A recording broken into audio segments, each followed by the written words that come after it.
total debt, not including our home, Yep. I would say was about 175, 180. Wow. Okay.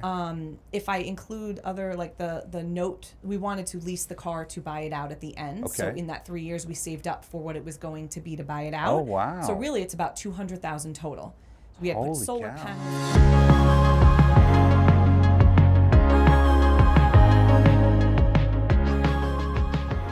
Hello, everyone. This is Josh Rogers with Make It a Yes podcast. Welcome to the show.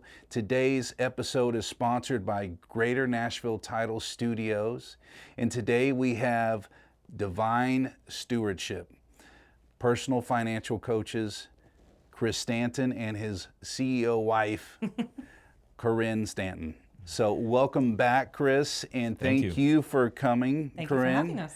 And hey, look, we had such a good time last time, so we wanted to take the last episode of the evolution of Divine Stewardship, right? Yeah. Getting you on board, getting Corinne on board, and now helping others.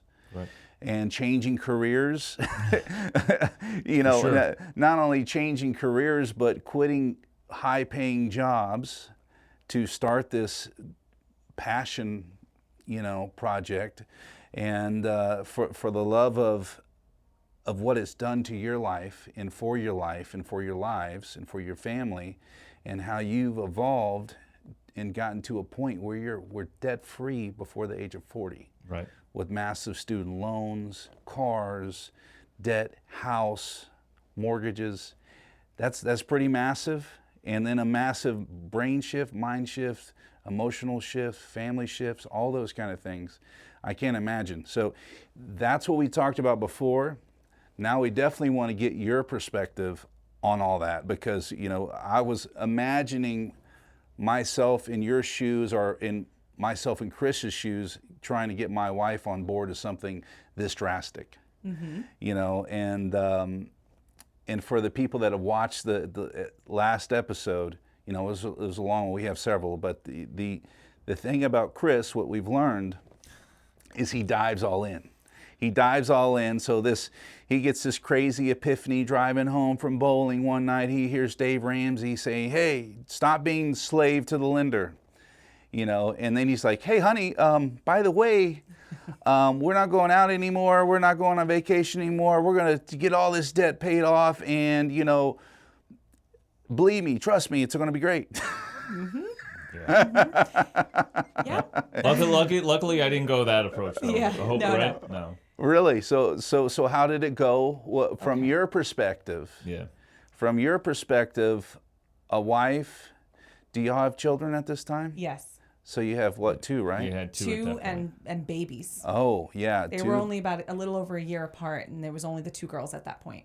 Yeah, and so, I can only imagine, it's like, how hard it is right now just to do this, and now you want to add something on top of it? Yeah. I can't imagine having two babies, then saying, by the way, we're going to have to take out less takeout, we're going to have to step it up at home, because of the finances. And I can only imagine, because everyone gets tired. When you guys start Yes. talking it like that, and it's like, wow, maybe that really wasn't the greatest thing to do back then. And when you start putting it in that perspective, Well, I didn't even think about it. I didn't look at it that way. Well, I'll give you the perspective Yeah, of please. where I was Yes. exactly that way. And when you presented it to me, in a way, it was like, whoa, don't I have enough on my plate? Because I know when he has an idea, it's all or nothing. So I'm like, this is what it. I'm This is talking going to about. change everything. So really, having the babies helped a little bit, because we were already pretty grounded at home, and okay. we did spend a lot more time at home. See, there's a method to my Right, madness. okay. We did right, do yeah. a little more takeout than normal. If he had to work extra, he was at the pharmacy, and I was just, I was tired, and I just didn't have it in me. I would just make that call and be like, I'm getting sushi Right, for lunch. exactly, right. But it did come at a good time, because we weren't really our social life wasn't what it used to be. Okay. However, I did use our social life as the escape. And Sure. I did want to go out to those dinners, and to Right. go to those concerts our friends wanted us to go to, and to Right. go maybe meet up at a bar one night and hang out with all of our friends. And, that was the thing that was like the vacations, the getaways, those are all getting taken away now.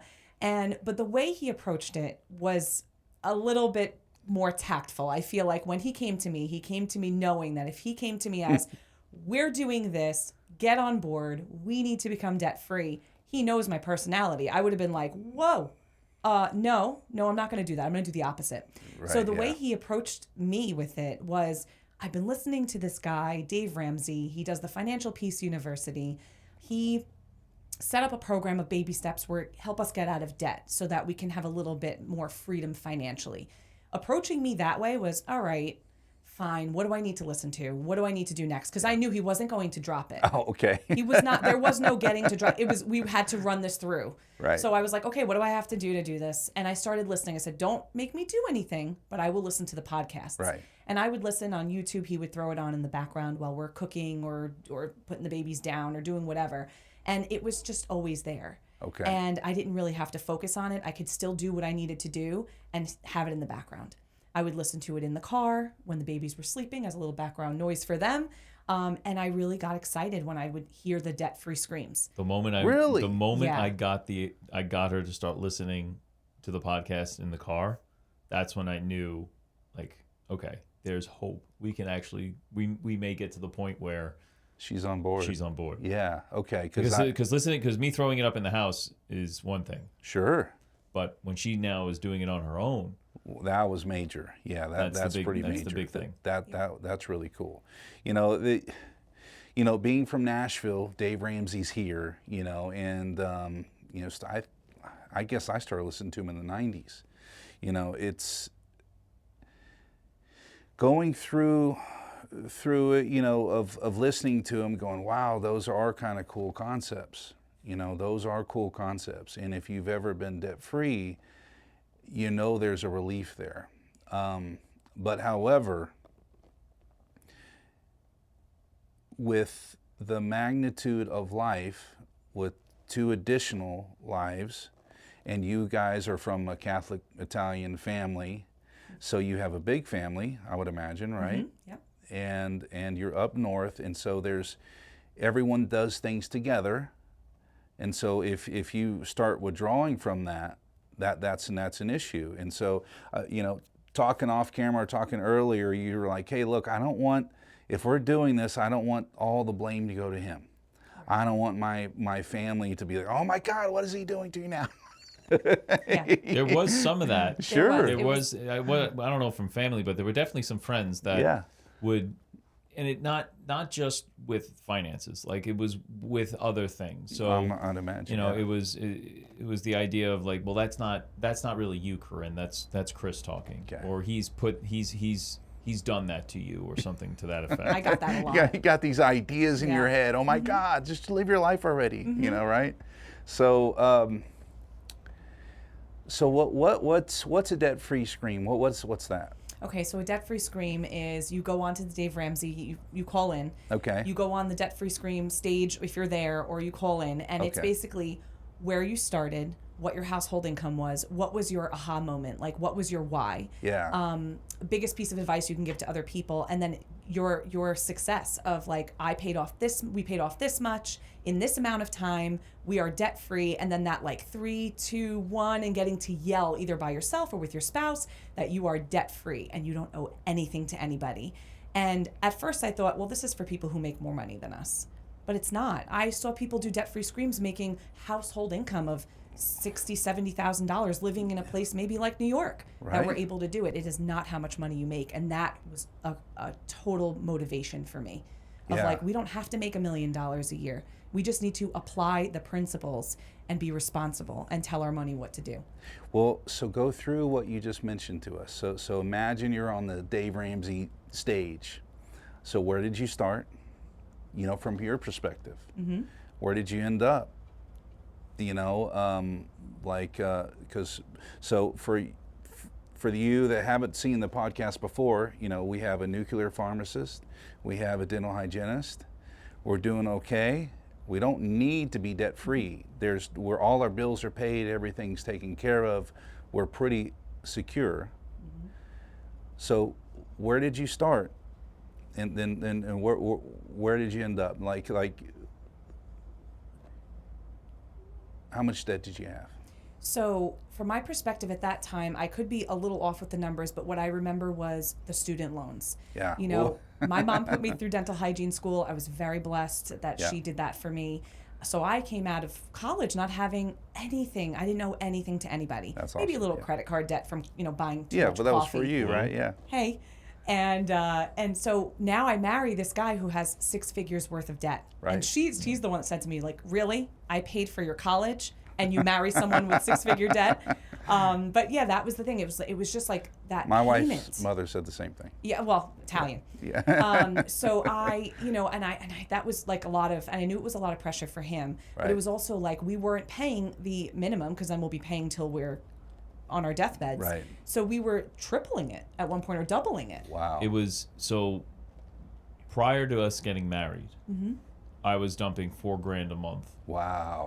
And Wow. we were able to do that. I was definitely able to do that, right? Because again, I was living at home. Right. We were still, we weren't married yet, so we was just still dating. That's massive. That's great. So I was throwing $4,000 a month just on student loans. Okay. And I did that consecutively until we decided to get married in the engagement. Once we got engaged, we flipped it because now we had to start saving for a wedding. Mm-hmm. So we had the foresight to not go into debt because of a wedding. And Yeah. weddings in New York could be extremely expensive.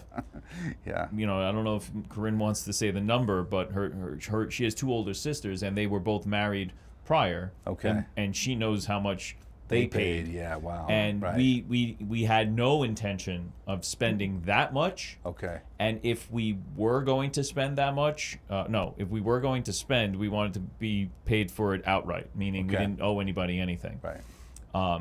We were very lucky, very, very lucky in how things unfolded for our wedding. We wound up being able to rent a winery on Long Island, Okay. Yeah. Wow. on the North Fork of Long Island, Duck Walk Winery, vineyards. And again, we got lucky with our caterer.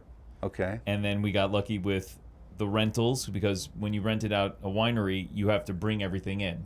Oh, okay. Okay. Including building a kitchen in the back of the Right. vineyard. Exactly. Wow. So we For them had to cook. we had a lot of stuff that we had to bring in. So we were on trajectory of spending just the same amount, but then got lucky because something happened with the winery. They made a deal with a restaurant, and then now stuff was available to us based on the Okay. contract. So needless to say, it was still high, but it was definitely less than what we had experienced from her 2 older sisters. And I'll throw the number out there of what we spent. I think it was $55K. Wow. Okay. Just under. And So- that was with trying to stick to a 45 to 50 budget. We Yeah. went a little Wow. bit How many over. people did you have? We had 175. Wow. Yeah, because that was all we could have. Sure. Because of the winery, you can't have as many people come. Okay. Yeah. The caterer honestly was the most expensive. The venue was nothing. A few $1,000s. Couple, Okay. $5,000 I think was the most, with a couple other things added in. But the caterer was really where it was. And quite honestly, I did not mind spending money on good food. Okay. To me, the most important thing that people remember outside of the bride and groom, if they happen to remember the bride and groom, is how's the music and how was the food? Yeah, That's wow. pretty much all anybody remembers. Were they up and dancing, and was the food any good? Okay. So I said to myself, if the DJ, if people don't like the DJ, at least they're going to sit down and they're going to have a good meal. Yeah. Right. Yeah. Right. But we already knew going into that we wanted to be debt free. So when he pulled back on sending all of that money to the student loans to kind of chop that away, Okay. and we redirected it to the wedding. After the wedding was over, we kind of just got mixed up with life, and then we Yeah. had, now we have a growing family. Now we're having children. We need Right. a car that can support that. And I Right. had Oh, yeah. You said a Jeep- minivan before, Yeah, yeah. I had a Jeep Liberty at the time, one of Okay. those like Those real small ones, bouncy, yeah, like that- tiny in the back. And it wasn't, that's not how we were going to put 2 car seats in the back. Right, right. So we kind of like finagled the way out of that by getting the minivan and doing whatever. So it's like we wanted to do everything debt free. We're not car people. Yeah. We did like to go to the vineyards on like some weekends and do that Okay. type of thing. But now we have kids, so it's not like we're going to the vineyards Right, exactly. and doing wine tastings. So Yep. it did bring us to a point where it was easier to say no to certain things because Definitely. you can use the kids as an excuse. Yes, right. Yeah, Johnny's having a bad day or Yeah, whatever. exactly. Didn't get a lot of sleep last night because Right. she's colic. She was up all night Yeah. and But she was. cries 24/7, We weren't, which was the truth. That wasn't lying there. But the emotional part of it was I don't want people to feel like we don't want to be a part of Right. these dinners and these events and these birthday celebrations and these Yes. weekend getaways, and we did want to be a Well, part of it. birthdays alone will make you broke. Right. You know. Right. Exactly. There's always You a know, birthday. Yeah, always. exactly. There's always a birthday. I Right. feel, sometimes I feel bad. I'm like, oh my gosh. And with there's our, so many and with, birthdays. you Yeah. mentioned it before, with our families being quite large, Yeah. there was a lot of the time. there was a lot of occasions. Of course, yeah. A lot of birthdays, and just with the holidays Yeah. within itself. Yeah. All right, so let's take you back to the stage. All right, so you don't have to do the debt free scream, but Okay. but okay, so you stopped paying the student loans as much. You got through the $55,000 wedding. Mm-hmm. That's to me, that's wow. That's all that was impressive. That's very impressive to And we paid all that in cash. for two people to pay that in cash. That's very impressive. And to go from that, so now you have two children, and now you have this obsessive husband that comes and says, Corinne, all right, can you please watch this? Can you please pay attention to this? But now you're on the Dave Ramsey stage, or you're doing the call-in. You started where, and what did you pay off? Just approximately. Okay, No one's so going to hold you to it. Yeah. We started, I would say, total debt, not including our home. Yep. I would say was about 175, 180. Wow. Okay. If I include other like the note, we wanted to lease the car to buy it out at the end. So Okay. in that 3 years, we saved up for what it was going to be to buy it out. Oh, wow. So really, it's about 200,000 total.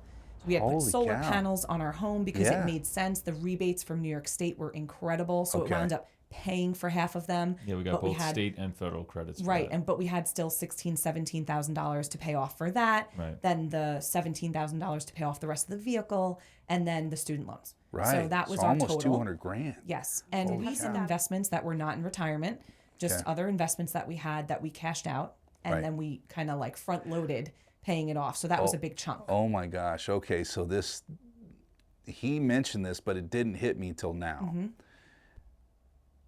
That not only are you're changing your lifestyle, but now you're taking your security blanket. Mm-hmm.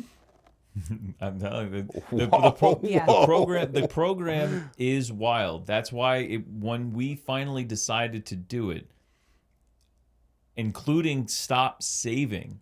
Well, but stop saving is one point. The program, But taking what we already yeah, had Yeah. and dumping it. it liquidates all the way down to $1,000. That's what it does. Well, what really it was like, now we're in, we're all in, we're doing this. So let's do it right. Wow, Let's do wow, it wow. fast. The only thing we didn't touch was the 401ks. That was it. Everything else was fair game. Well, yeah, because you would add penalties, but Right. whatever. But you took everything and was like, we're going for it. Wham. Yeah, we left ourselves with And that 1,000. was all, everything without the house.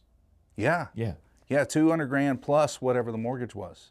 And I know the house here is beautiful. I mean, It's- trust me, our house in New York was nothing like what this is. yeah, It was and- beautiful, but it was small. Right. And so now you have, a pretty large house in a good area that's paid off. Very very impressive. But what I'm trying to get at is the magnitude of the buy-in. Like you heard the saying about the story about the people burning the ships. And so there's a story about soldiers. They came on this, they landed. I can't remember what shore, but the leader, general, whatever, told them to burn the ships. There is no escape. There's no way back. There's no way back. Right. Okay. So you burned your ships because there was no way back. Because if you had whatever in savings and whatever in investments, and you let all that go to pay off student loans and credit card debt and things like that, you can't get that back. No. Especially the student loan part. Oh, yeah. You can't get that back. Credit cards, you can charge those up again. But student loans, you're not going to go back to school most likely, right? And you can't get cash for that. So 200 grand. How long did it take?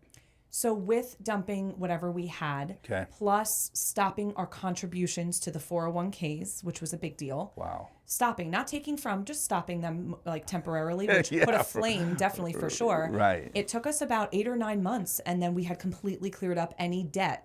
We still had the lease for the minivan that we wouldn't have to owe until the end of that 3 years. So we paid off everything except that what that note Okay, would have been for right. the minivan. And then as we were done with that, then we were piling up cash to be able to say, here, now the car is mine at the end Right. of those 3 years. So, but all in all, with just paying off everything that was due up to that point, it was about 8 or 9 months. And then you started contributing to the 401k again. And then we started building up a bigger emergency fund. Okay, so 2 questions. If you had to do it all over again, would you do anything different? And was it worth it, right? And then the next thing is that to take it to a different level, what if you can't finish in 8 months? What if it's going to take you 2 or 3 years? So if it's going to... Because you had y'all had light at the end of the tunnel. What if someone's out there and they don't have the light at the end of the tunnel? I would say there's always light. Okay. Whether you can see it right now is a different question. Okay. But there's always light at the end of the tunnel. That's the biggest thing to take away. There is always hope. Yeah. There is yeah. always hope. What I think people need to understand before we even get into the question of, whether it's worth it or would we do anything different, the idea is you don't know what you don't know at first, okay? So you need to first try to figure out and get some clarity and understanding and figuring out where you are, but also you need to view people like us, in a sense, and others that have kind of gone and did that experience. Because your question is very, very telling. It's very important because people may not understand that there is hope. There is always that light. Well, so I remember, now knowing you off camera, you had someone to turn to. Right. So you call him a mentor. So during Dave, it was the program. Okay. Okay, that was the initial. But before we even got there, I would say, would we do anything different? I think that's a very tough question to answer. Okay. Simply because we didn't know anything else. Sure. Right. Once I had heard Dave, I went with Dave. I didn't bother to really search around too much for other methods. Okay. And if I did, my mind at that time was there's too many moving parts, because I also like simplicity. Yeah. I like things to be simple. Right. At least at that time. And I knew that the more simple it was, the easier the buy-in would be also. Mm-hmm. Okay? Because Okay. if there's too many revolving doors or levers, it's going to be too much. And you mentioned it quite aptly. You have 2 kids. I got my wife, and she's taking care of the kids, taking care of the family, and all this other stuff, the home. If I'm putting more work on it, especially now talking about money, it's going to make the process even more difficult. Yeah. Right. Dave's program is simple. It's very basic. Tough, but simple. Right. And that was the best approach for us at that time. At least I felt that way. So I would say, from my perspective, would I do things differently? I don't. That's tough because I don't know. At that time, that seemed to be the best. Right. Knowing what we know now, I would probably not be so set on having to do the cash envelopes. I know that we can be trusted. We can trust ourselves with the credit. We might as well get the rewards out of it as we're on our way. Okay. Because we did use the cash envelope system for a really long time. But I love like the organizing and like the envelope Right, for each okay. thing. Like that's my jam. I like pen and paper budget. Like that was it. Really? Okay. I enjoyed the process, but for someone who doesn't enjoy that, like back to the basics, like cash and all this and everything comes out of my account, it's harder to do it that way. So in retrospect, knowing that we could be trusted with our credit and not overspending, I would do that differently. But other than that, I don't think I would do anything else differently. Thank you. That's a great point, what you just brought up. Because Dave's all or nothing approach is not for everyone, right? And there are certain individuals that can have that, lack of better words, the abstinence, basically, to stop overspending on whatever. It's a habit. It's Yeah. it's a muscle. Right. So daily habit, daily discipline. It's something that everyone can do, right? But it's how easily can you get derailed. So Yeah, and that's the point I'm trying to make is Right. is the personality, yes, and Dave bases a lot of his thoughts on statistics and human nature. yeah, And for those who don't know, but Wall Street is based on human nature. yeah. We Okay. spoke a little bit about that Yeah, in the first one. everything is based on human nature, whether we really. So, Corinne, to go back to listening to people doing it, what was the pivotal moment for you was when you heard the Dave Ramsey screams, like, "Oh wow, there's a celebration here." Yeah. It's doable. There's a doable goal, and there's people making less money than us with more debt, and they're doing it. We can do it. And so to recap, you said 8 months, Yeah. and so you started at what, and when did you end up in 8 months? Where did you end up? So total was about right under 200,000. Holy cow! And that okay. is student loans, a potential, like a car note that we would Right. have to have paid after the lease, right. solar panels on the home, Yeah. and like some little like credit card, maybe like a couple $1,000s that we had still like running on the credit card. And we had to pay off to get to everything that was due at that moment, Okay. probably around 180. Right. Because then 3 years later, after that lease was done with the minivan, we would pay off the note and then Right, we would okay. own the car. Right. So we paid off that 180. It was about 8 to 9 months. Okay. And that was with dumping in any investment that we had before that was not Oh, that's retirement. right. Yeah. Yeah, you, that was about, I want to say 40. Yeah, 40,000 somewhere around. Yeah, that you had saved up, and y'all could just infuse that. Yeah. So we chopped off 40 grand right off the top. But Yeah, that's we liquidated everything except for $1,000. And Chris stopped contributing Wow. to his 401k. That's right, $1,000. Holy cow! Yeah, Mm-hmm. because, I mean, you stopped paying on the student loans, switched that, then you. So how long after the wedding was? Oh, this was this? wild because we once the wedding happened, I stopped contributing the 4K, never stopped, went down to like maybe just double the minimum, which I think Okay. was like 500, 550, 560 a month. So that wasn't anything crazy. So I was paying that now. Now we're married. We're living in my grandmother's house, Okay. who she passed away, but my father still owned the property, so he was now essentially renting it to us at a very good rate. Rent was very good. So we were there, and we were there for a year, and Yeah. we were About a kind year. of living it up as a Okay. first married couple. Sure. We were saving, Yeah. but But went we were on also spending. Yeah, yeah, right. vacations. We didn't mind all that stuff. So now fast forward to where we're now doing this is 4 or 5 years. Okay. Yeah, because we bought our own home in Okay. 2015. And then Riley came right after. Like, we moved into our home February 25th, I remember was the day we slept there. And then Riley was born March 8th. Wow. So there was Oh not a my lot God. of time. We had to throw everything into the cabinets, get her bedroom ready, and be ready to go. So that all happened. Now we're just very busy. We're preoccupied. Right. We're well, distracted. as a lender, and I know if clients are having a baby anytime soon, holy cow, that's a whole nother stress level. Yes. That's a video within itself Yes. of Yes, it that is. journey. Yeah. And so you're in the house, going to have a baby in a couple weeks. Bam. Now Now two now we more get pregnant years. again. Two No, more we get, years. right away. I think the baby was less than 6 months old. We get pregnant with baby number 2. Yeah. And baby number 2 comes. Yeah. They're 15 months apart. So it was in that moment where after we had Cameron, who's our middle, then we were like, okay. Then he presents it to me. Maybe she's still an infant. I was gonna say it wasn't She's like not a newborn. right away. But No, she's not a Right. newborn, but she's still an infant, which means I've got 2 under 2. 2 under 2. I've got 2 under 2, and he comes to me with Dave Ramsey, and I'm like, okay, let's do this. Let's do this.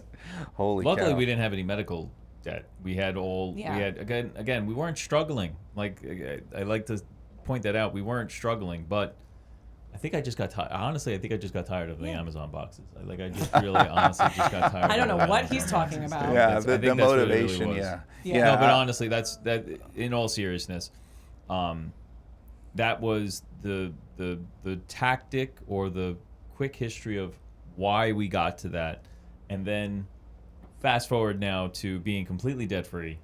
I'll say this: the grass does feel different under your toes. Well, that brings us to the next point here is basically to establish, hey, look, we did it. It wasn't exactly easy. We had to get everyone on board, husband and wife. You can't do it alone if you're in a marriage. You shouldn't do it alone. It can, but yeah, it's you not should advisable. you shouldn't do it alone because it's a lifestyle change. It is 100%. Well, That's yeah, perfect. And if you're going to do it, you need to do it. It's really good that you guys went all in because you completed it faster than a lot of people, I would imagine. It's amazing for me on the outside looking at it, going, "Holy cow, that was pretty cool. That's really cool," and the thought of not owing anyone, and then turning on the afterburners for wealth. Yeah. You know, turning on the afterburners for wealth and wealth creation. That's real wealth, because I remember one of the things Dave Ramsey said. He goes, "Yeah, I pulled up to the Jag and I had like 50 cents or $1 to put in, gas in my Jag." Right. It just didn't make sense. Right. It just doesn't make sense. And so, we're driving through, we see G-Wagons in the Chick-fil-A. You're like, what is this? Is this what we're really, is that true wealth? Is that just surface? I don't know. But however, you guys know, and you went through it. So bring me back to the point of, or the baseline, hey, we did this. Right. Yeah. We did this, and now it's such an impact on your marriage and your life and what you're doing in children, everything else. Now you have time. We talked about this last episode, is you'll have time for all the games, and so you left your highly successful careers. And I'll say not necessarily by choice. I mean, I was laid off twice, and it kind of gave us like a forced quit into really launching the business. Now, our coaching, we've been doing for a while. So we've coached others along the way. Okay. In getting out of debt. What was the precipice for the business was me getting, having paid everything off, and now all of a sudden getting let go a second time. Yeah. And this time was a complete surprise. Yeah, and you're a pharmacist I'm a nuclear pharmacist that got got let go by a nuclear pharmaceutical company, and I was the only individual on my team that had overall experience with radiopharmaceuticals. Now, It just didn't make any sense. yeah, so No job is stable. I don't know what they're thinking. I don't know what their thing is. I don't know any of that, but it happened. So we had to deal with that reality, and really look internal. We had to look up to God and say, what do we do now? Right. And I will say this: thank God for us being here in this time, in this moment. Thank God that we found our church, our local church, Joy Church, in Mount Juliet. Thank God for all the pastors there, and for all the community, all the people there, because there is a reason why we are here. Right. Bar none. There is a reason why everything happened here, everything that's happened to us in this place at this time. So, and I think what really drove us now was, we've been wanting to do this. We had tried it once before, but we weren't able to because of all the other stuff that All was the around. commitments, right? We did try. We were planning things and trying to look at stuff, and now it was like, all right, well, you don't have any other stuff to do, so you were trying it before. You had helped people. We had success with others, so it wasn't like our method was not going to be a success. Yeah, so maybe it was God saying, "Hey, look, I'd like to hope so. here's the door open for you. You were just let go from the second job, and then COVID, it taught us all a lesson of what's essential and what's not. Things like that. And then it opened up the working from home, all those kind of things. Let me ask you this. For the person that hopefully is watching this, and they are at their wits' end with debt, they made some bad decisions or whatever, life got in the way, family, whatever could go wrong has gone wrong, and now they're in a position where they feel paralyzed. Yeah. And there is no hope of ever being debt free. What do you say to that person? As a woman, I'm going to go forward with the emotions. Okay. I know emotions can be crippling. Yeah. And luckily I have Chris to remind me, don't let your emotions make your decisions for you. Emotions are meant to be felt. They're not meant to be followed. Well, and I get that. You were saying that like nonchalantly. No, but I am a it's very extremely emotional tough. person. Yeah. So just there's a lot of you can say that now, but there's a lot that goes behind that, right? Of course. And so it's just not. Oh yeah, it's okay. No, you can't just look. But if you can, on purpose, sit down with your emotions, let it be a thought, but don't let it dwell.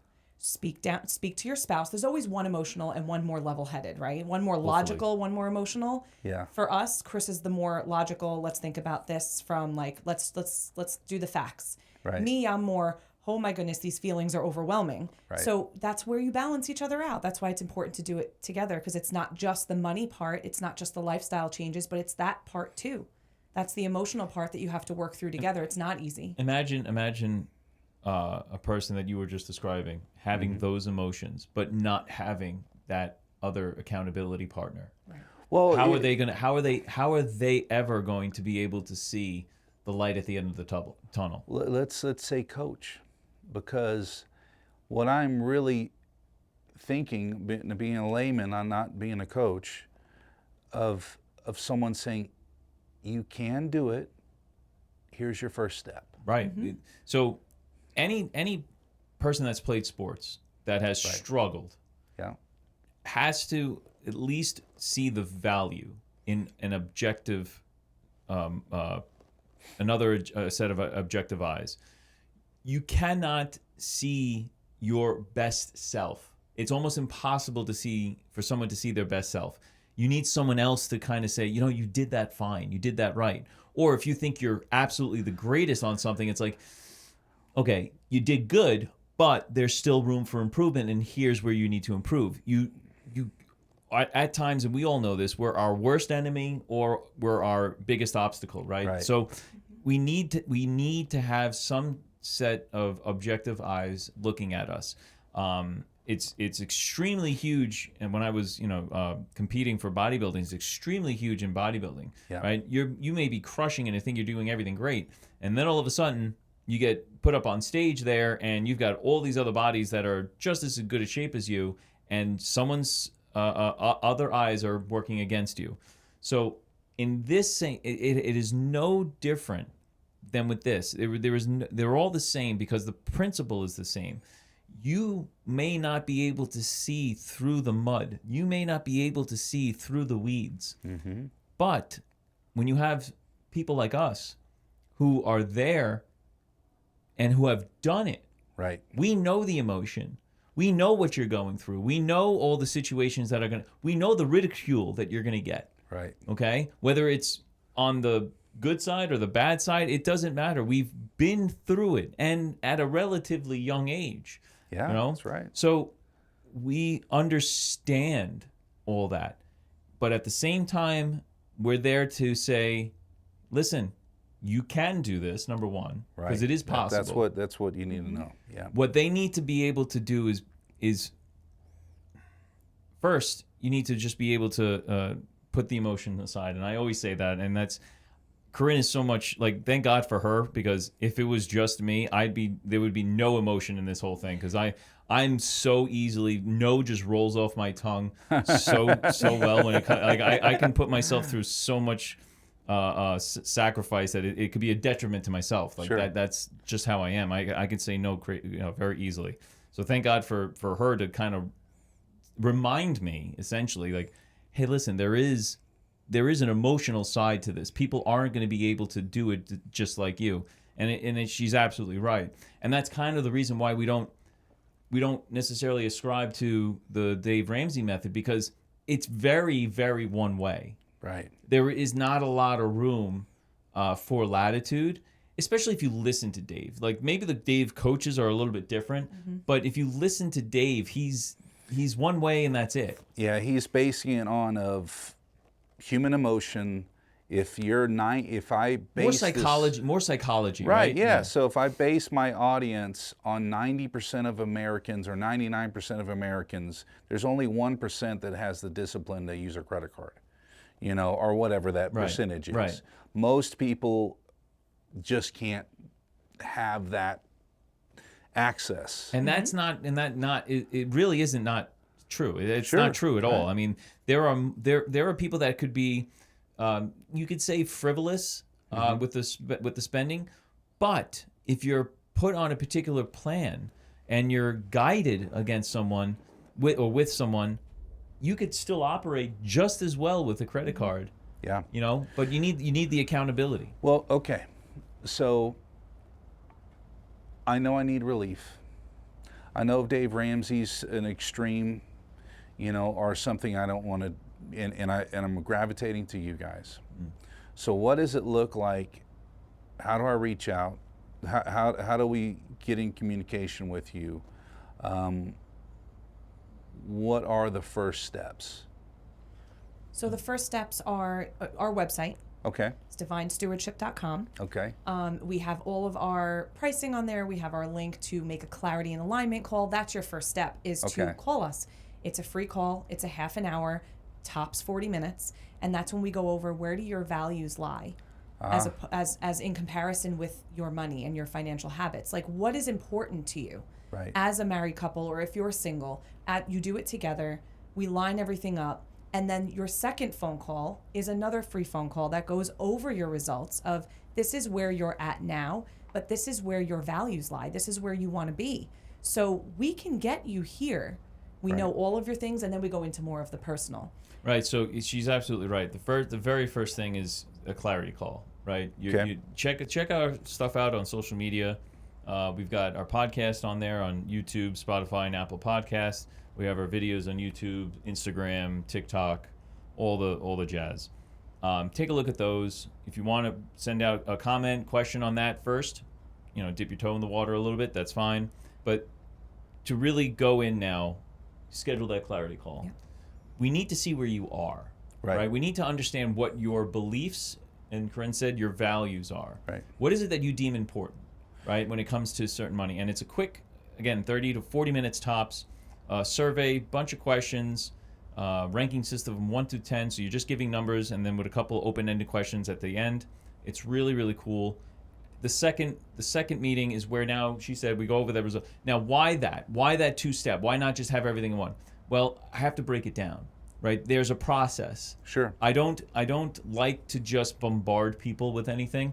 They're already running through a whole bunch of emotions. Hey, even having a phone call with a stranger could be very stressful. Sure. Okay. So I want people to understand that we're trying to figure out where you are. Right.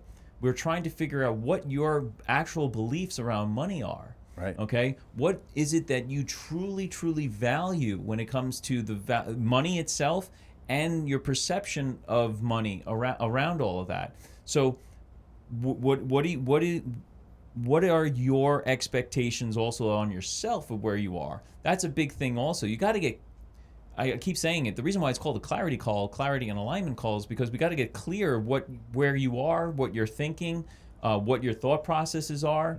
And by doing that survey, we have a small little glimpse, a larger glimpse. It actually will force the person to maybe think of things they never thought about before. Right? Yeah. So that's a huge thing. If you've never actually looked at money a particular way, it's like, oh, I never thought of it. Maybe there is hope, because maybe there's an option there that I was never aware of. Let me boil that down. So the first call, clarity call, Yep. and alignment. Clarity and alignment call. And Yep. now, okay, and that first call is a survey.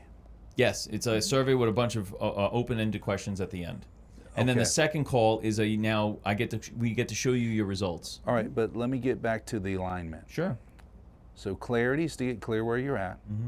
Well, Okay. clarity to see what more of what your values are, Okay. like what you deem important. Right? And then, The And that- alignment piece is now shifting that to where you currently are. okay, so alignment is not like, hey, look, can we work together? No. So it's this not- is still on you. Yeah. This is still on you. So I'm trying to align your values and beliefs, trying to get you into alignment. So you deem something important. Right? Now, where are you in relation to that deeming that important? If you're perfectly aligned, your numbers should match. If you're not aligned, then we need to work to get you more in alignment with that. So, like, for example, if you deem one of the questions is, how important is having a 6 to 12 month emergency fund? Well, that's extremely important. Okay, well, give me a number, 1 through 10, 10 being the highest. Oh, that's a 10. Great. Then now I ask you on the flip side, well, where are you with that today? Oh, geez, I only have like 2 months. All right, so give me a number. Well, maybe 2 or 3. So you're not in alignment. Right? Sure. So now, if we were to then begin working together, I know you value that. So that's going to be one of our goals, to make sure that you can get Okay. into alignment or more in line. Yeah, and the psychology of that too is kind of like loose ends. Like if you're not in alignment, you're not in alignment inside either. Anything, right? Because you don't know which way to go. And Yeah. that's why us being that accountability, or at least providing you with what I like to say a path, a roadmap, maybe guardrails, right? Our system puts those in place for you. And with us being the conductor, you, or even the coach, right? Right. Giving you the plays, and all you have to do is go and execute. Well, so what I'm hearing is, all right, so here's where you're at. Let's get clear on where you're at, and let's say, okay, where you're at, and how do we align to where you're at to get you pointed in the direction of your goals, right? What you value most. What you value most, Right. what your why, right? Exactly. Okay, I value more time with my kid. I want, Exactly. if I lose my job, I don't want to be destitute. So many people, it scares me that there's so many people that's all they have is themselves. They don't have family. They don't have a rich uncle or aunt or anyone, no backstop. There's a lot of people who do, but there's a lot of people who don't. And so if just the magnitude of that, like we all love that. A lot of us have seen that movie, Pursuit of Happiness. Great movie. And when he was destitute, he didn't have anyone to say, hey, why don't you come stay at my house? Let me help you. Like, I know you guys probably have a place to stay if you needed to, right? I'm sure we do. Yeah, and same here with me. And so, but however, I just think about if you don't have that. All right, to get back to we're pointing in the direction. What you're trying to say to the audience, I believe, is we're going to point out, here are some things you might be overlooking on how to get there. Before we even get there, we need to see where they are. So that, yes, in a way, yes. Well, but you're not going on. We're not getting into that on the first call. no, we're not. So the second call The second call is where we go over your results. of the survey and And your alignment. and to make sure you guys are clear as coaches to reiterate, hey, look, these are what you said. Correct. Is this true? Do you feel Absolutely. the same way? Exactly. Based upon what you deemed important and based upon where you are currently, this is your score. Okay. Your alignment score. Now from there, we start talking about, okay, now that you have your score, okay, and we've Okay. gone through a various number of financial products to kind of show like maybe where we could be to get more in alignment with certain things and whatnot.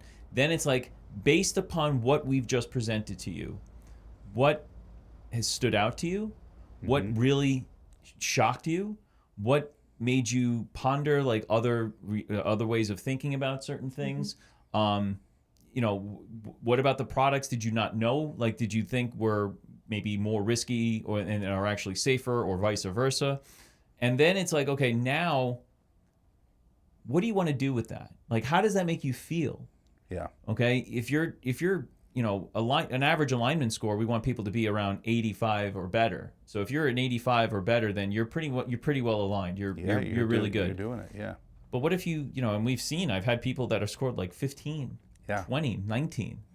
Like you're not in alignment at all. Sure. You know, maybe you can call us the financial chiropractors here, you know, because you're not in alignment. Right, So, right. you know, you got to go to the chiropractor every once in a while to get aligned, right? So that's kind of like where we want to go from there. It's like, okay, this is what we see.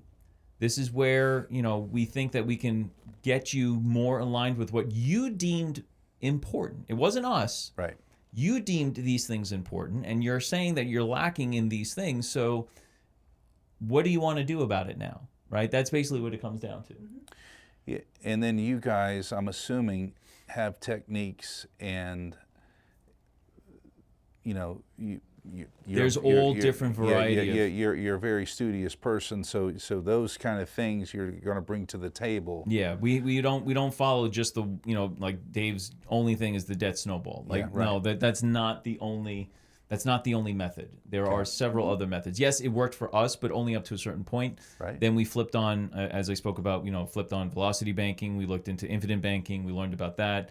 We looked into cash flow indexing. We looked into avalanche method.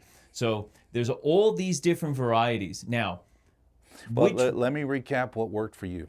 Okay. So for the previous episode, we talked about this. So you basically, step one was take all our savings, dump it against our debt. yeah, so that's what we're doing there is basically debt snowball. Yeah, right. And we're going to get there. Yeah. So we're going to get Step to the one. velocity banking, but no one knows. A lot of people don't know what velocity banking is. So then we got to, all right, now we stopped the 401k, or we stopped that before. Now we really stopped it, and now we're attacking our debt with all intent. Gazelle intensity. Yes, yeah, okay. We are running from the lion, and Exactly. we are trying to pay this Exactly. sucker off as quick as possible. And then, all right, hey, we live in New York. Oh my God, it's expensive here. Well, let's look at some different areas of the country, and That wasn't even really, at that point, that wasn't even part of it. but you didn't start velocity banking until you got here, right? No, we started velocity banking before we got here. Okay, so what velocity banking is, for people who don't know, now correct me if I'm wrong, what you did is you took your first mortgage, and then you opened up a credit line. You paid off your first lien on the first mortgage with a credit line, and had a credit line as your mortgage now. It's called the first lien HELOC. The first lien HELOC, a home equity line of credit. Correct. And then now we've switched gears to really speed this up, is because we've learned about how interest works, and mortgage interest is heavy. Okay, it's a heavy weight. You may not think it, but it's massive. Okay? And there's some thought to like people out there, like it doesn't matter. I beg to differ. We saved a lot of money by paying A lot it of off money. faster. Yeah. When you sign your note and you look at this, you look at the interest over the life of the loan, it's not always, but it's a lot of time twice the house. It's extremely expensive. Yes. Yeah, most, buy a $200,000 house and your interest is $1 million. That's, that might be an exaggeration, but however, it's on the level of it's on that. Yeah, it's on that scale. And so what you did is you learn this interest, you learn this thing called velocity banking by doing a first lien HELOC. And so the activities of your life changed because now we went from no credit, now we have credit, and now we're using credit to crush our mortgage interest so we can attack more principal. Correct. And then Everything, attack everything. right, attack everything. So now that you do this velocity banking, so remind me what it is. It's basically paying all the bills through the HELOC, all the living expenses, everything goes in, but however, all the income goes. Correct. So I don't, Corinne, I'm gonna let Corinne explain this because once I got her now onto this, then she saw it also. Because again, I went from all cash to now I'm telling her we need to switch again. So I'll let her go. I love that. Yeah. So was that a heavy lift for you to It was, grasp that? but we had already signed on with our coach, which was huge. Like Okay. we knew that we were working together and we were doing the things we needed to do, but we knew that our limits. We met our limits. Right. We now Especially needed knowledge, right? Yeah. Yes, and we needed someone who has been through more ways of doing this besides Dave Ramsey, someone who can open the options up for us. Okay. To see how can we do this, how can we accelerate this. We want to do it. We're all in. We've proven that we're disciplined. Now we need someone to hold us accountable besides just me and him. So we hired our coach, Denzel Rodriguez.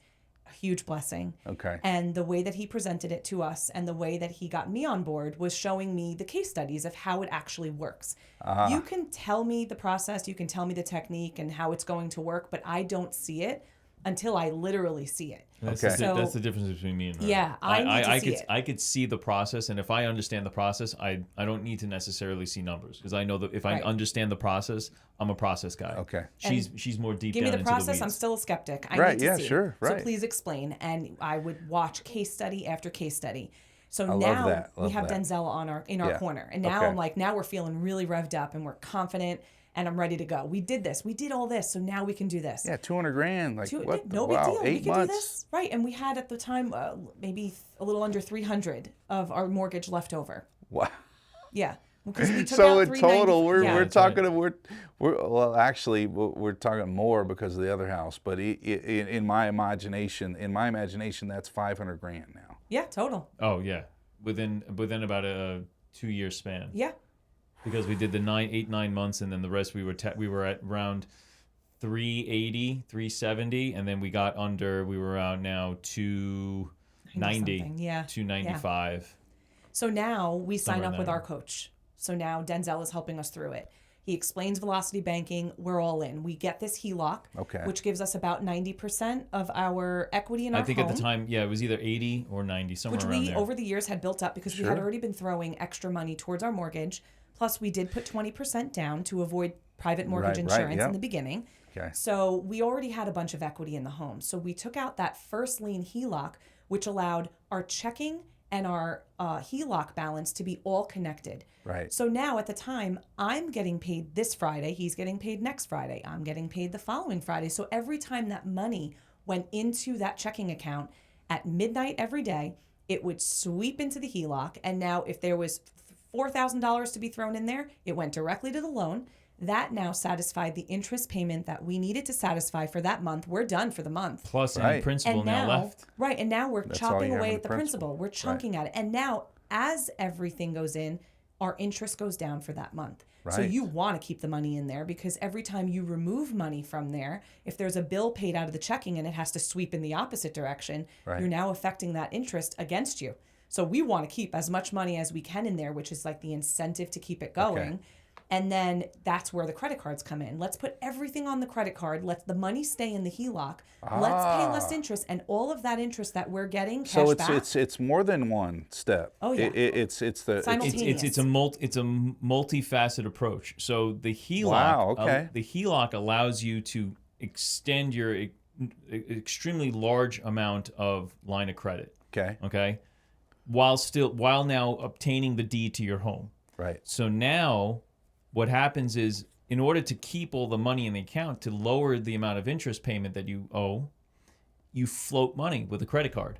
And you float money with a credit card on a card that allows you to have the maximum amount of cash back. Right. So now I'll use that cash back money on expenses that we already would have spent on. Right. We're Okay. not changing our spending We habits. still stuck to our budget. You Right. still stick to a budget. Okay, that's a very important part. This Yeah, isn't- because you don't want to go back, because right you can, back up. You can really derail this, Yeah. because now you've got all this money available to Wow. you. No, you got to still stay disciplined, and you have to continue to stay within your budgets.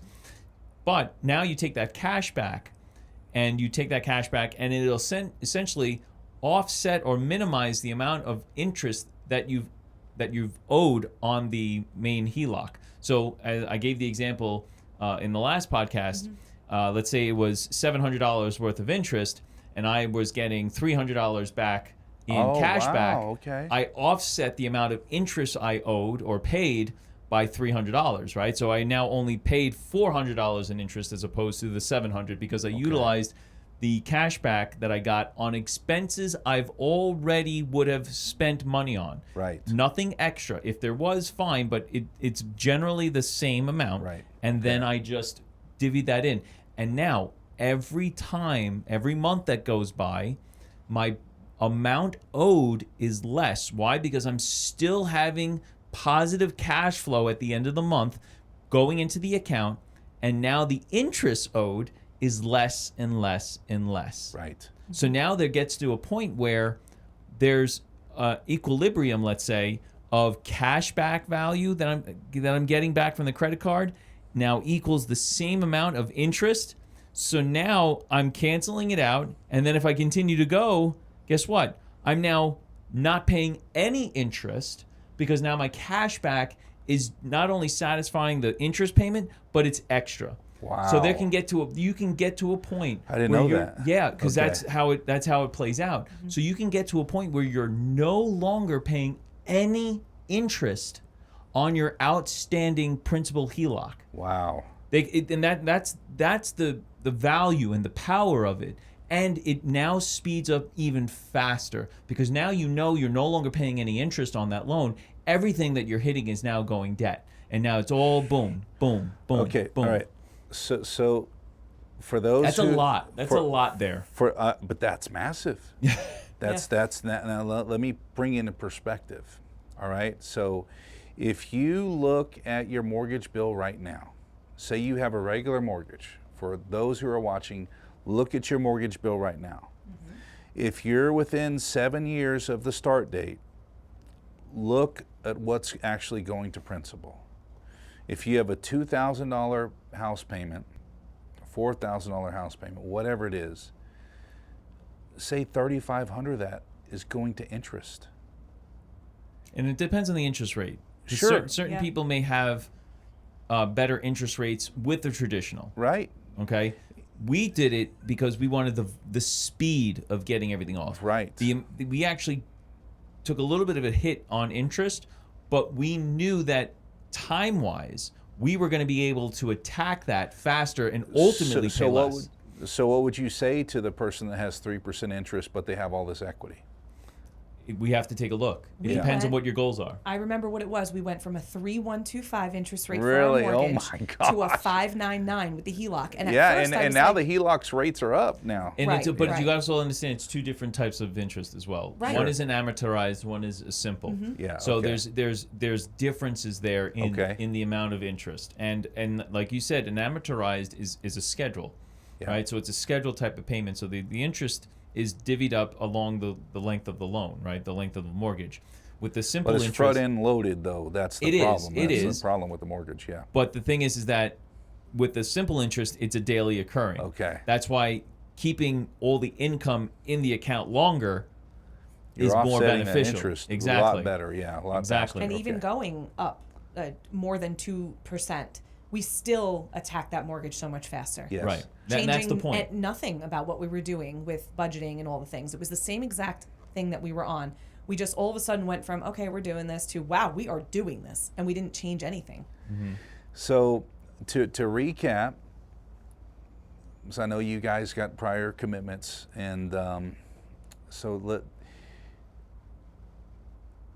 we start with a clarity call. Yep. All right, clarity call. We do a survey, and then the next call is we're going to talk about your score in the scoring system of, it's not anything against you or against the person, it's just how well are you aligned to what you really want or after. Right. How do you align with your beliefs? Yeah, like if you could wave a magic wand That's it. and you could be there today, how far are you away from that? Right. You got to know where you are, right, to know how to get there, right? You have to know what. First of all, you have to know what it is you value, Right. what it is you believe. Once we figure that out, you got clarity, right? Yeah. So now we know what it is.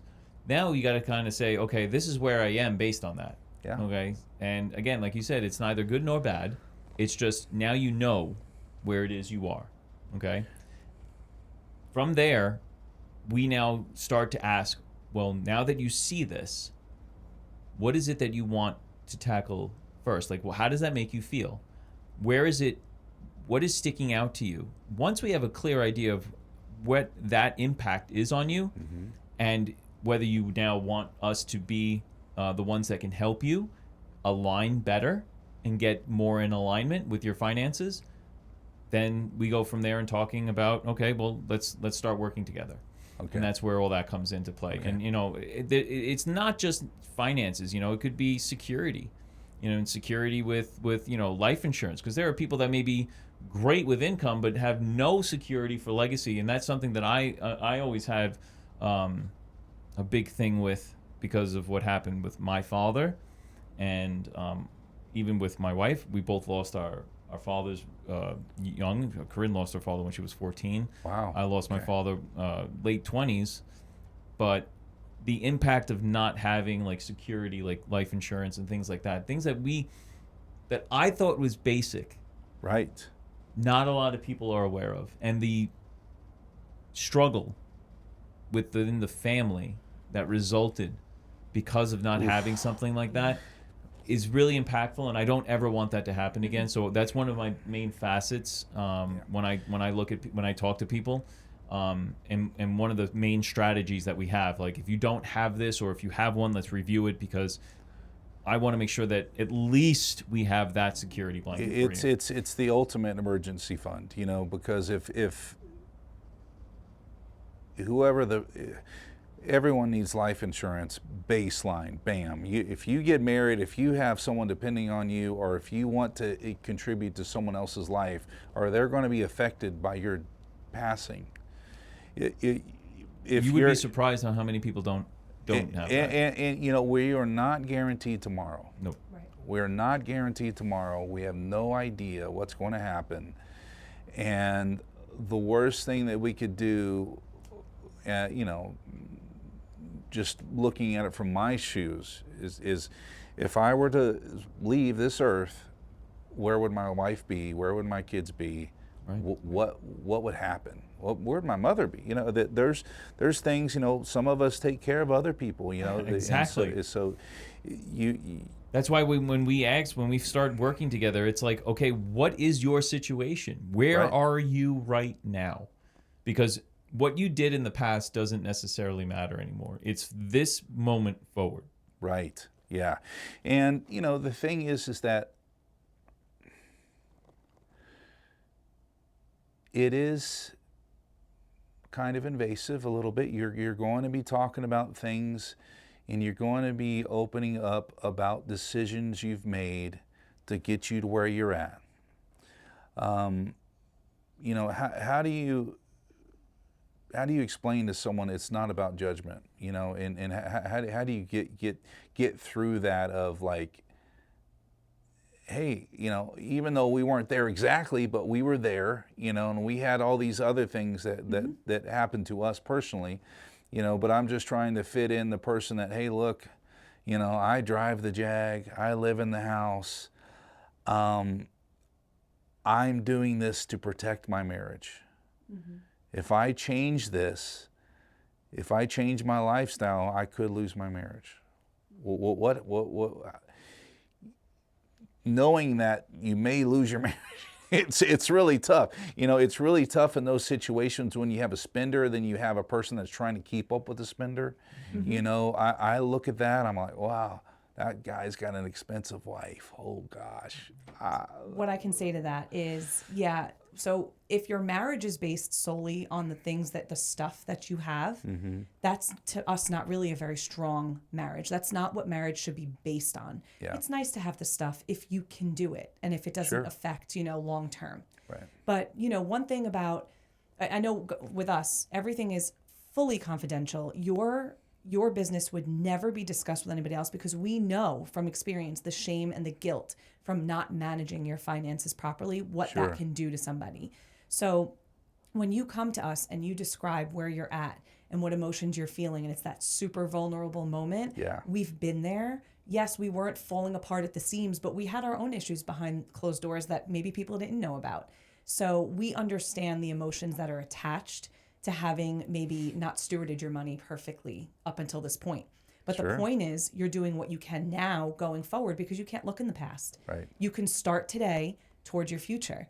So what I would say to someone like that is working together with a coach and having that outside perspective will build up your marriage in so many different ways where the stuff isn't even going to matter that much anymore because I love it. the I love team it, building that goes on when a couple works together on their finances is just insane. I can't even describe when, where, what did it, but our marriage strengthened so much Sure, through the yeah. process.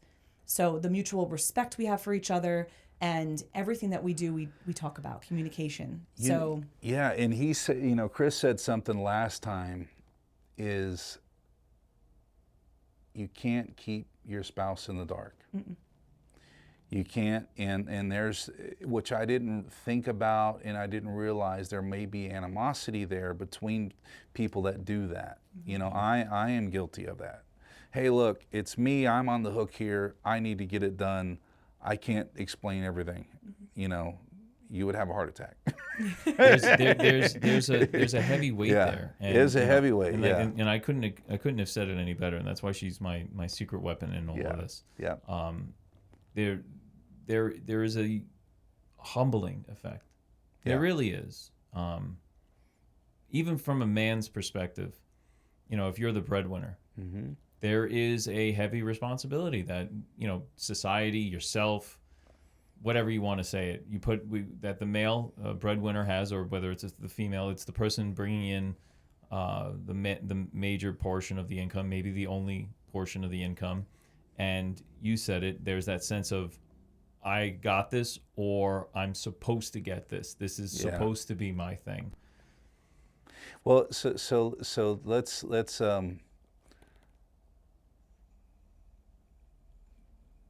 before we go, let me think of how to say this or how to explain it, is no matter where you're at, if you're not in line with where you want to be, if you're looking in the mirror and you're starting to see, oh, wow, I'm pretty far off, I don't want to tell anybody.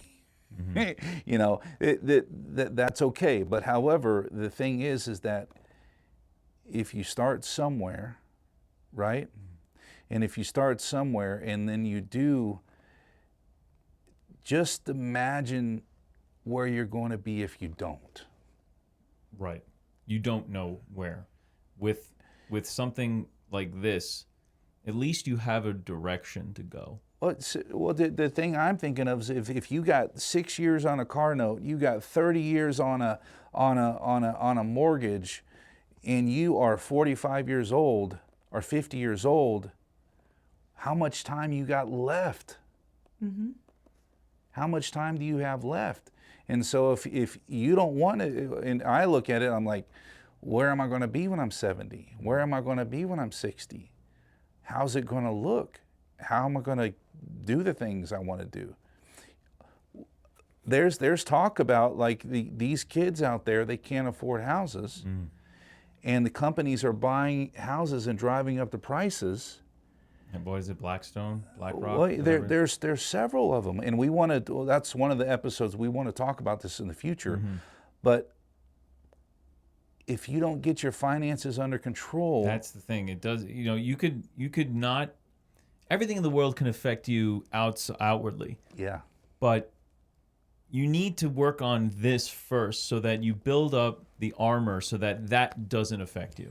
I love it. Yeah, because it's preparing, right? You know, because we've lived through COVID. You lived through layoffs. You lived through, you know. We are very versatile. Like, we're very versatile people. Like, not just, I'm not saying Corinne and I'm saying us as a nation. Like, there is a large majority of people that have gone through a lot of stuff. Yeah. All right. Yeah. And guess what? A majority of us came out okay on the other end. Now, were people affected more so than others? Absolutely. Are we living still with some of the effects of it? Absolutely. But again, why bother looking in the past? If you are affected by that, it doesn't matter where you are along the path. What matters is what you do now going forward. That's Right. what matters most. And we love, you mentioned young people. We actually love working with younger couples because it's our opportunity to make sure they don't fall into the same traps. Same mistakes.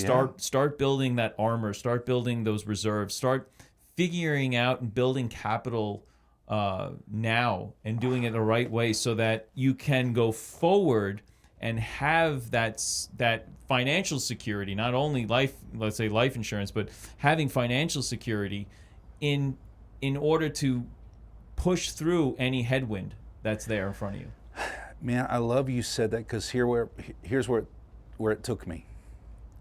It took me to the place of what if you don't have that person that's done it, and everyone around you is in the same financial position, and so you don't really have anyone that you trust to talk to say, hey, look, you can do this, and here's how. And step by step, and it's not the same for everybody, right? Mm-hmm. And so the other point I'm trying to make is like, there's so many times I'm like, man, if someone would have told me, I would not have done this. And if I would have started at a young age, there were so many things that I would have done different because of knowing what I know now, right? Yeah, right. Yeah, and they always say, what is that? Hindsight yes, is 20/20. Yeah, and so my kids, they actually think that, I try to tell them when I tell them something, I wish someone would have told me. Mm-hmm. That's why I'm telling you this, is because I wish someone would have told me. And it's not, most of the time, even with our parents, right? You say, well, isn't that what parents are for? Well, yes, but the parents don't know what they don't know either. No, exactly. You don't know what you don't know. Well, and you're, I hope this doesn't bother you, but you had a father that's a physician, very smart, very well-respected person, and something happened with his life insurance? He didn't have, my father was not, he was the spender of the family. Oh, okay. Okay. He was the spender. He was the worker and the spender. Oh, yeah. So he always worked. I know that. He spent his fair share, and they didn't pay attention to life insurance as much as they should have. Okay. They did not. It was more of just like a final expense type of thing, and even that, there was problems getting that paid out. Okay. So the amount that was there wasn't really enough to satisfy anything. Wow. Okay. There's still mortgages left on my mother. There's still a large amount there that's left on her, even after my dad's passing. Again, although my father was a physician, he didn't necessarily make a lot of money. Sure.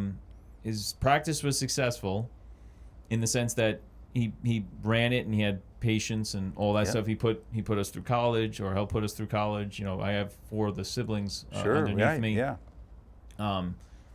That was there. There was a basis there. So we were fine there. Yeah, not to say he was a bad guy or anything like that. It's No. just that he was a fantastic person. It just there weren't certain things in place, and he wasn't either aware of them, or he just thought it would be best to focus somewhere else. Yeah. That's it, right? That's all. Well, and it doesn't offend me. There's no offense there. My father, I openly talk about my dad. He's your hero. He's a decisions. hero, and and not to to discount And if I that. can't, if I can't talk openly about even my own father's like errors or maybe misunderstandings of things, how can I learn, right? I have to learn from someone's mistakes. Well, you got estate planning and things. There's so many things that we've been burned on.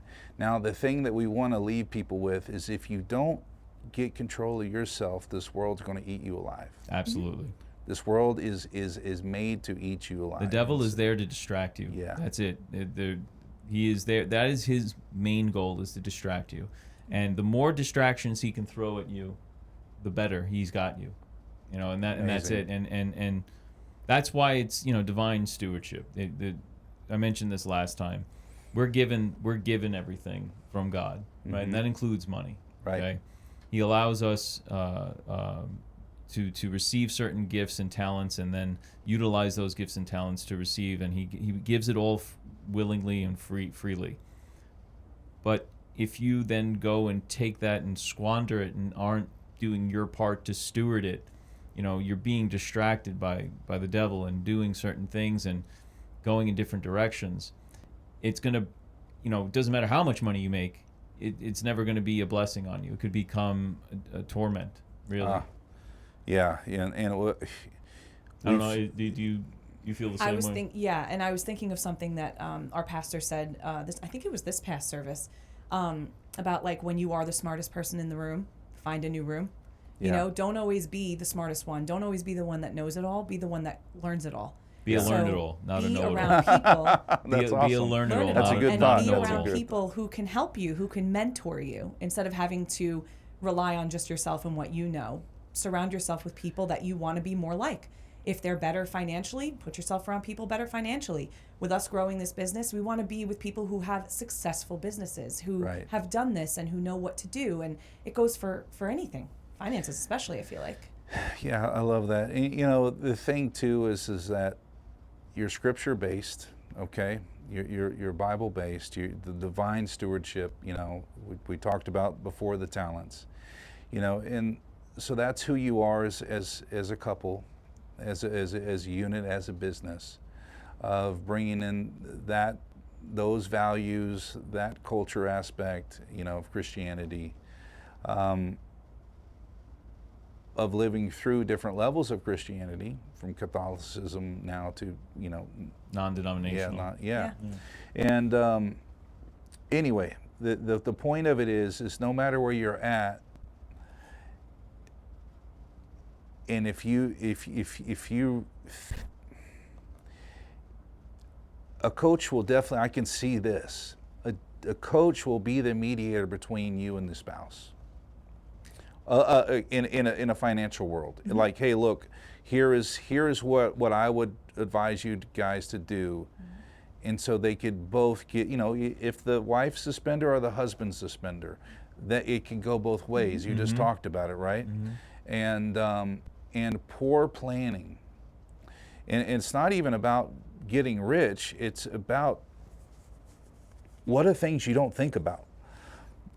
Are you underinsured? Those kind of things. How's your estate plan? What's really going to happen after you die?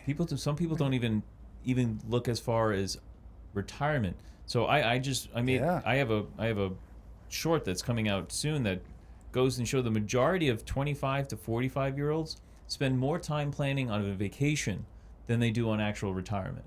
Right? Yeah, that's so far off. Yeah. Exactly. so far off. And again, we're that's like our prime age group there, 25 to 45. Yeah.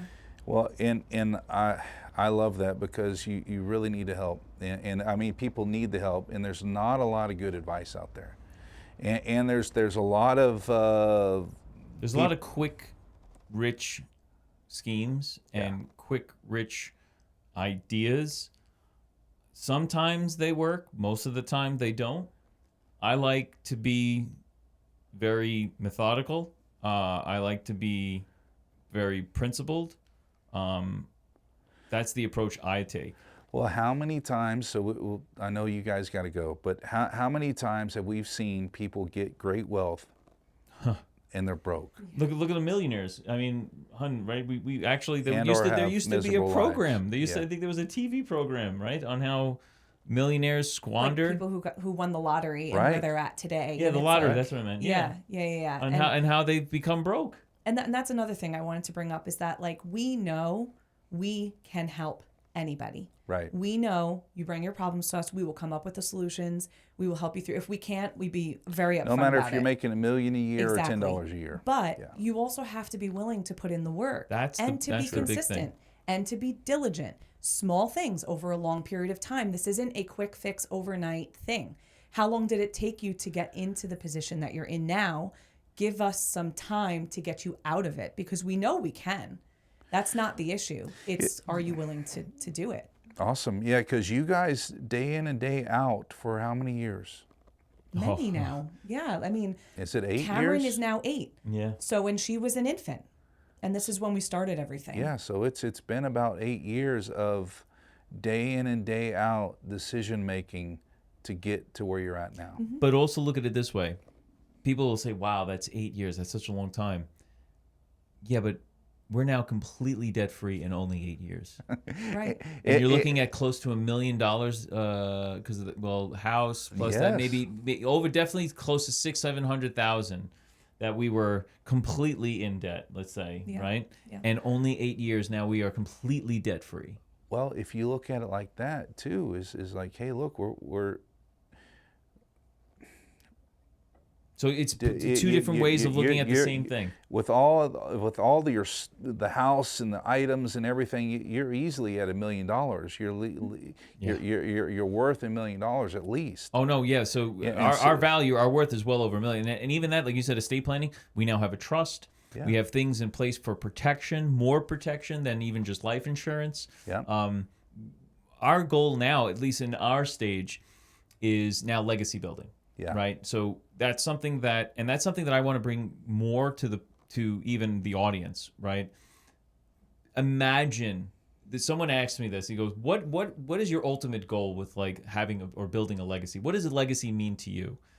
And me being, maybe a little pretentious, I said, "You know what I want? I want my great grandkids to have a portrait of me and my wife Yeah. on over a fireplace mantle, okay? And I want my great grandkids to say, who is that?" Yeah. And then them saying, well, that's great grandfather Chris, and he was the one that started everything for us. Yeah. He started our love that. generational wealth. Yeah. That's what I want. That's what I see. And there is no reason, absolutely no reason why anyone can't have that same exact dream and it start to accomplish it, because everything is available to us. You just need to know a certain path. You need a path that's right for you. You need a path that is right for your family. You need certain principles and habits to be instilled. It's available. Yeah. There is not a reason why anyone can't do it. Can you reach that right away? No, it's my great grandkids, all right? But we got to start somewhere. Why shouldn't it be you? Why shouldn't it be now?